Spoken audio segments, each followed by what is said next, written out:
kusoo dhawaada Aflaxtiij asxaabteena ku xiran YouTube-keena Aflaxtiij sida ciwaanka idinkaga muuqato waxa aan ka hadlin doonaa maanta e-fiisaha dalka Kenya adiga oo wata baasaboorka Soomaaliga.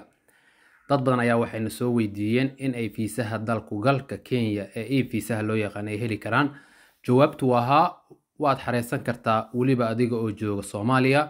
Waxa aadna ku dalban kartaa baasaboorka Soomaaliga qaab online ah e-fiisaha dalku galka loo yaqaan e-fiisa. booqo page-ka rasmiga ah ee e-fiisaha dalka Kenya oo shaashadeen kaga muuqdo. Iska hubi website-ka waxaa jiro kuwa badan oo been abuur ah. Linkiga hoos ayaan idiin soo dhigi doonaa. Ku dhufo si bogga saxda ah uu ku geeyo. Iska diiwaangeli oo akoon ka sameyso adiga oo buuxinaya foomkan. Ku qor baasaboor numberkaaga, magacaaga, emailkaaga, sidoo kale password-kaaga geli. Kadib dooro halka aad joogto, tusaale ahaan Soomaaliya. Kadib ku dhufo continue.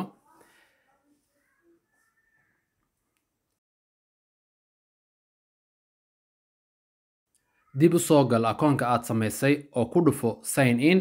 Kadib ku dhufo halka ay ku qoran tahay e-visa application.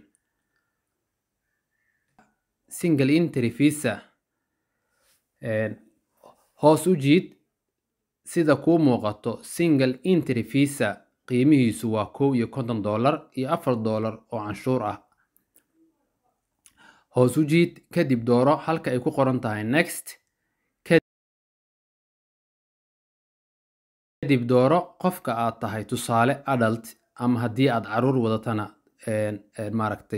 sidoo kale waxaad ka dhigi kartaa halka caruur. Kadib next dheh. Dhalashadaada dooro oo ah Soomaali. Halka aad degan tahay dooro. Sidoo kale waxaad ka dhigaysaa Soomaaliya haddii aad Soomaaliya joogto weeyaan. Qaaradda aad joogto oo Afrika ah.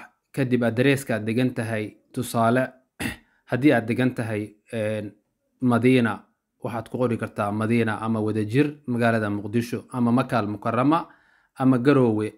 Halka aad joogtid address-kaaga ayaad ku qoraysaa. waqti badan iskagama lumin doono. Sida idin muuqato aad ayuu u fudud yahay. Qaabka loo xareysto buuxi kadib next dheh ilaa dhamaadka buuxi su'aalaha ku soo bixi doono oo ah kuwa aad u fudud. Kadib waxa aad gaari doontaa qaybta lacag bixinta ama paymentiga. Bixi lacagta. Waxaad heli doontaa e-fiisahaaga oo PDF ah. waxaana lagugu soo diri doonaa emailkaagii aad gelisay. mahadsanid. wixii su'aala hoos noogu reeb.